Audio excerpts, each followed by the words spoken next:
বাংলাদেশের ভিতরে যে হলুদ মিডিয়াগুলি আছে না নাই? বাংলাদেশের কিছু নাস্তিক মিডিয়া আছে না নাই? বাংলাদেশে দেখবেন কিছু হলুদ দালাল মিডিয়া আছে, ঠিক না বে ঠিক? 71 থেকে শুরু করে কিছু হলুদ মিডিয়া আছে, সর্বাবস্থায় তারা এমন নাটক টকশোর নামে সর্বাবস্থায় যারা ইসলামকে কাটো করতে চায়, ইসলামকে তুচ্ছ তাচ্ছিল্য করতে চায়, এসব হলুদ মিডিয়াদেরকে আমরা বাংলাদেশের 18 কোটি মানুষ তাদেরকে আমরা বয়কট করি, ঠিক না বে ঠিক? সর্বাবস্থায় ইসলামকে তুচ্ছ তাচ্ছিল্য করতে চায়। আরেকটা কারণ হলো আজকে বাংলাদেশে যতগুলি মিডিয়া আছে সমস্ত মিডিয়া আজকে ধর্মীয় গুরুত্বপূর্ণ বিষয়গুলি প্রসারে তাদের কোনো উল্লেখযোগ্য কোনো ভূমিকা না থাকা, ঠিক না বে ঠিক? এই সমস্ত এই কারণগুলি না থাকার কারণে আজকে আমাদের নিরীহ মা বোনরা দর্শকের হাতে দর্শিত হয়, ঠিক না বে ঠিক? জোরে বলেন ঠিক না বে ঠিক?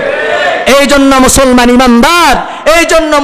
ইমানদার আমরা এই দর্শন থেকে দর্শন মুক্ত বাংলাদেশ গড়তে হলে, এই দর্শন থেকে বাঁচতে হলে, নির্যাতিত থেকে বাঁচতে হলে, নির্বিচারে দর্শিত হওয়ার হাত থেকে দর্শকের হাত থেকে বাঁচতে হলে এই বাংলাদেশে একমাত্র কোরআনের আইন ছাড়া আর কোনো সম্ভব নয়, ঠিক না বে ঠিক?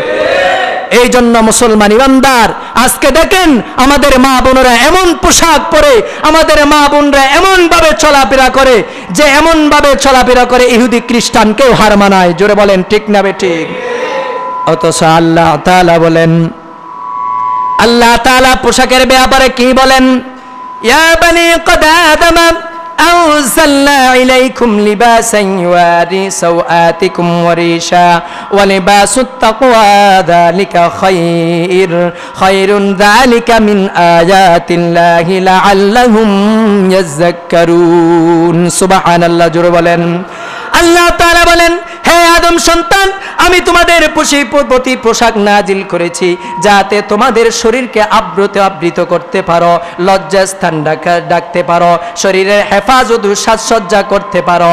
আর তোমাদের জন্য এমন পোশাক নাজিল করেছি, তোমরা পোশাক পরো আল্লাহর ভয়ে পোশাক পরো। জোরে বলেন সুবহানাল্লাহ।